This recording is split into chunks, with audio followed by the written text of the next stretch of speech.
شیب بوداتوب ته وایي سپین ګیرتوب ګیرې سپینېدلو ته ویښتان سپینېدل بدن کې ذوق راتلل دې ته شیب وایي. بسم الله الرحمن الرحيم. وبه قال حدثنا محمد بن بشار قال اخبرنا ابو داود قال اخبرنا همام بن قتاده قال قلت لانس بن مالك رضي الله عنه هل غضب رسول الله صلى الله عليه وسلم قال لم يبلغ.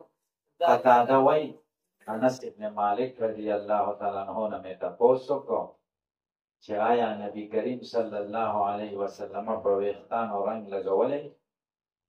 قال انس رضی الله تعالی عنہ راته وفرمایل لم یبلغ ذلک، دې ته ویښتان رسېدلي نه دي. انما کان شیبا فی صدغیه، دغه چې کوم بوډاتوب خو په دې دغه کې و په سمه دې کې لږ لږ و. ولکن ابو بکر خضب بالحناء والکتم، لیکن ابو بکر رنګ لګولی و په نکریزو او کتم یو شان بوټی دی، هغه د نکریزو سره میکس کړي، نکریزو باندې توروالی غالبه شي. ابوبکر صدیق رضی الله عنه خضاب استعمال کړی رنګ. علي رضی الله تعالی عنه او بعضې صحابه مبارک راځي چې هغوی به نه استعمالوه. ګیره رنګول څنګه دي؟ او نبی کریم صلی الله علیه وسلم ګیره رنګ کړې که نه ده رنګ کړې؟ د ګیرې رنګول په سوچه تور رنګ باندې نه دي جایز، او د دې حدیثو کې ډېر ممانعات راغلي. البته د دوو کسانو لپاره تور رنګ استعمالول جایز دي. یو هغه چې دی پوخي او نوی واده یې کړی، لکه د ده دا خوښه ده چې ښځه ما ځان برابر کړي او تزیین او تحسین د لباس وکړي، نو د ښځې هم دا خوښه ده چې سړی هم ځان برابر کړي. دویم د مجاهد دپاره چې د جهاد سنګرونو کې او هغوی د دې سپین ږیرې او ضعیفه ښکاري، نو ده له تور رنګ استعمالول هم جایز. د دې نه علاوه تور رنګ استعمالول جایز. البته د تور نه علاوه نور رنګونه جایز. نکریزه د تور رنګ سره میکس او بیا یې سړی استعمالوي، دا جایز ده، بلکې مستحب ده، ثواب ده. ځکه ابوبکر صدیق رضی الله عنه به کتم د نکریزې سره شریک کاوه. نبی کریم صلی الله علیه وسلم رنګ استعمال کړی که نه؟ بعضې روایاتو کې راځي چې استعمال کړی، بعضې روایاتو کې راځي چې نه دی استعمال. راجحه دا ده چې نبی علیه السلام رنګ نه دی استعمال، ځکه د نبی کریم صلی الله علیه وسلم په ږیره کې په شمېر 100 ویښته سپین و. او تاسو که خیال کړی چې کوم ویښته سپینېږي د سپینوالي نه علاوه ژیړ شي، سوربخون شي، بیا سپین شي. سوچ هم کړی که نه؟ نو کومو راویانو چې لیدلی دی چې دا سوربخون دي، نو دوی دا خیال کړی چې دا یې لکه چې رنګ ورکړی، دا رنګ نه و. یا یې د لرې نه لیدلی چې دا رنګ دی، هغه ذاتي رنګ و، خضاب نه و. نبی کریم صلی الله علیه وسلم رنګ نه دی استعمال کړی، ځکه موقع نه ده راغلی، ډېر ویښته پکې سپین شوي نه دي. وبه قال حدثنا اسحاق بن منصور وحيى بن موسى قال حدثنا عبد الرزاق عن محمد بن ثابت عن انس رضي الله عنه قال ما عددت في راس رسول الله صلى الله عليه وسلم ولحيته الا 14 شعرا بيضاء. ما نه دي شمېرلي د نبي کریم صلی الله علیه وسلم په سر او په ږیره کې مګر 14 سپین ویښتان. 14 وروسته یو روایت کې 20 راځي، یو کې 18 راځي چې دومره پکې و. دا هر راوي خپل حالت ذکر کړي. د حدیثو کې اختلاف دی، تعارض نه دی. ګورئ، یا د زمانې په اختلاف باندې حمل دی. لکه یو وخت کې چې دی انس رضی الله عنه وایي نو دا 14 یوه زمانه کې و، څه وخت وروسته بیا 18 شو، څه وخت وروسته بیا 20 شو. بل راوي دا نقل کوي. یا اختلاف د زمانې سره، او یا دا ده چې اختلاف په شمېرې کې راغلی دی. چا کتلي دي ښکاره ورته ښکاره 14 شوي دي، او چا لاندې لم کتلي دي دی لاندې ورته پکې ښکاره شوي دي. صحیح شو؟ تعارض احادیثو کې نشته. وبه قال حدثنا محمد بن المثنى قال اخبرنا ابو داود قال اخبرنا شعبة عن سماك بن حرب قال سمعت جابر بن سمرة رضي الله عنهما يسأل عن شيء رسول الله صلى الله عليه وسلم. جابر بن سمرة يسأل دنا تفوس شبهه عن شيء رسول الله صلى الله عليه وسلم ده نبي اسلام ده بوداتوس من جلتهم باركي فقال كان إذا ادهن راسه شكل بسر ورقة لم يرى منه شيء نبلي الكيدة دنسبين ويختان فإذا لم يدهن رؤية منه جتيل بكلنا استعمال كري نسبين ويختبر جتيل هو كنو غتيل زليكي خيال كري نتو دقبك وركش وجتيل ني كان نبيع نسبين ويختبر تاسو په پوښي زدا نکریز استعمالو او چې کله نکریز دې بسینو دې ګیر نه دې نه تنگ دې بریتونو نه دې تنگ سپین پکې نه ولاړیا تور پټي او سپین پکې دې لري نه راځي چې نه ځان لونی سمانو ور خطا سم چې کته لاړې یا کینو سپین پکې نه ولاړی او تور پکې پټي هغه راته مخکای انا وبه قال حدثنا محمد بن عمر بن الوليد الكندي الكوفي قال اخبرنا يحيى بن ادم عن شريك عن عبيد الله بن عمر عن نافع عن ابن عمر رضي الله عنهما قال انما كان شيب رسول الله صلى الله عليه وسلم نحو من 20 شعرة بيضاء. سپینگرتوب د نبی کریم صلی الله علیه و سپین د نبی کریم صلی الله علیه و سلم نحو من 20 شعرة بيضاء فاندازه د شلو سپینو وختانو انا. وبه قال حدثنا ابو قريب محمد بن العلاء قال اخبرنا معاويه بن هشام عن شيبان عن ابي اسحاق عن كرمة عن ابن عباس رضي الله عنهما قال قال ابو بكر يا رسول الله ابو بكر ورتوي يا رسول الله قد شفت سپینگرشوی قال شيبتني هود والواقعه سورة هود و سورة واقعی سپینگر اکرم والمرسلات وعما يتساءلون واذا الشمس كورت ځکه دې کې د قیامت ذکر دی او په دې کې هود کې داري فاستقم کما امرت د استقامت ذکر دی پکې نو دې کې احساس د ذمہواری دی او احساس د ذمہواری ډېر دروند کار دی نو دې درانده کار سپینګر کړم الله. وبه قال حدثنا سفيان بن وكيع قال اخبرنا محمد بن بشر عن علي بن صالح عن ابي اسحاق عن ابي جحيفة قال يا رسول الله صلى الله عليه وسلم نراك قد شئت قال قد شيبتني هود واخواتها.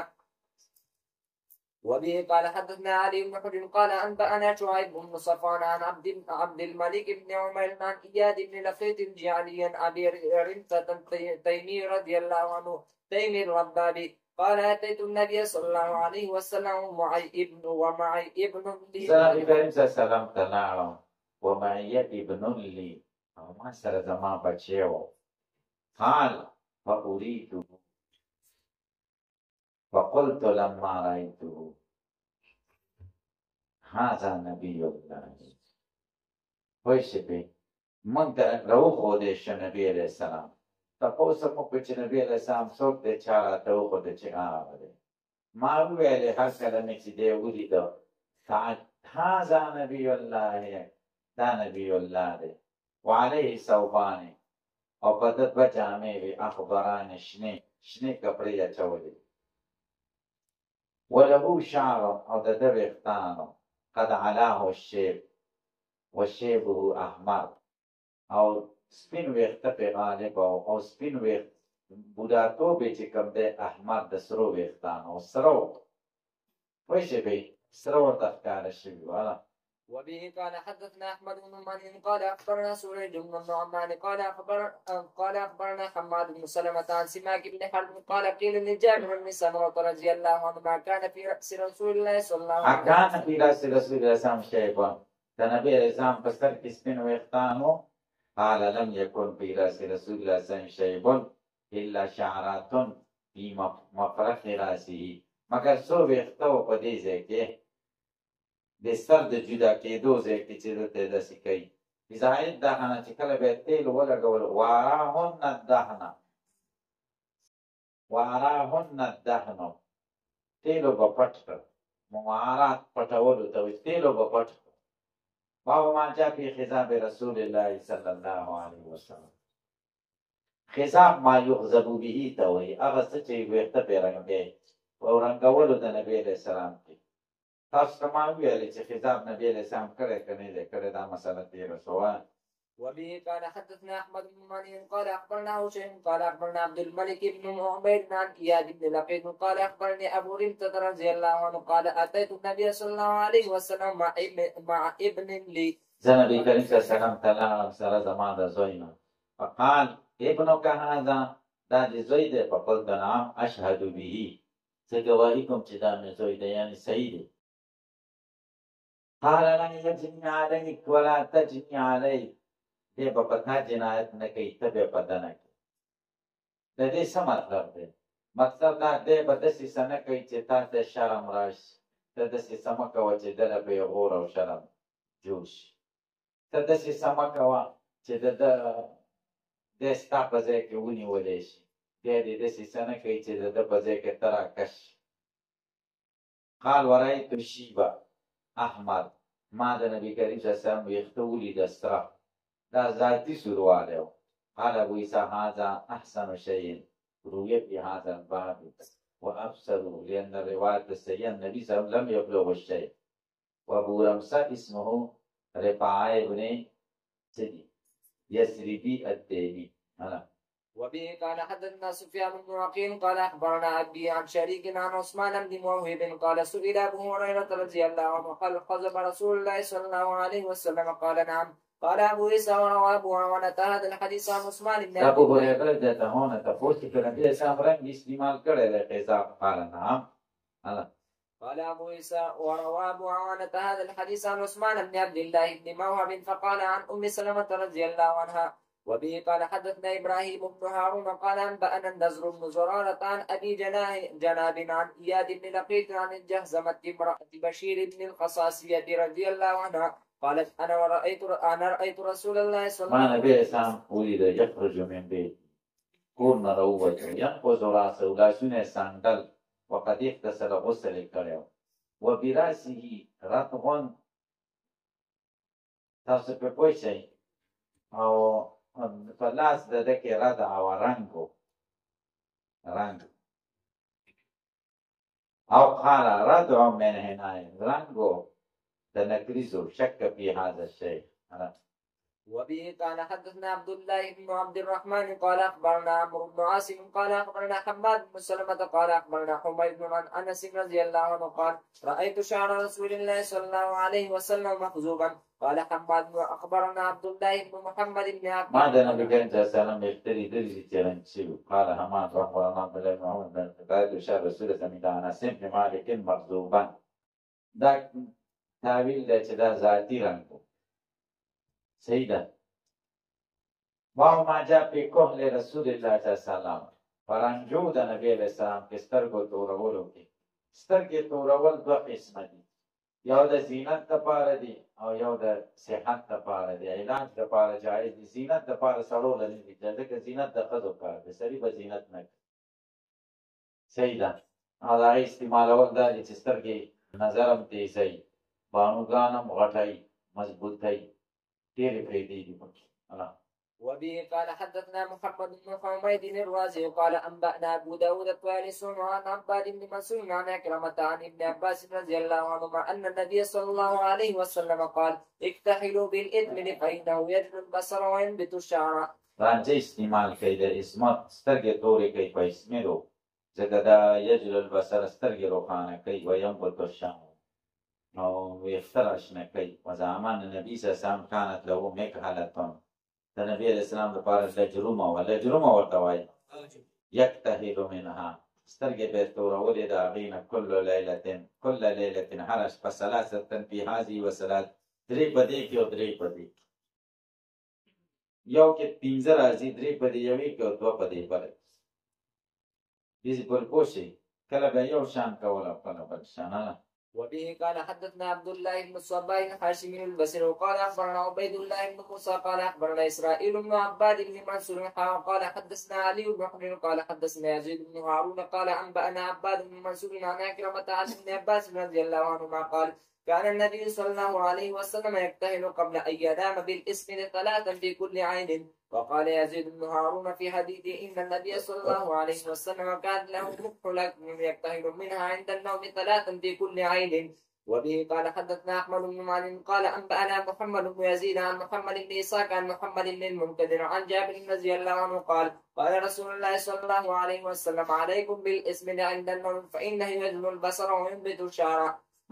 وبه قال حدثنا قتيبة بن سعيد قال أخبرنا شهر بن منفذل عن عبد الله بن عثمان بن حسين عن سعيد بن جبير عن ابن عباس رضي الله عنهما قال قال رسول الله صلى الله عليه وسلم إن خير أكفاركم الإسمر. بهترین رنجه په ستاسو اسمت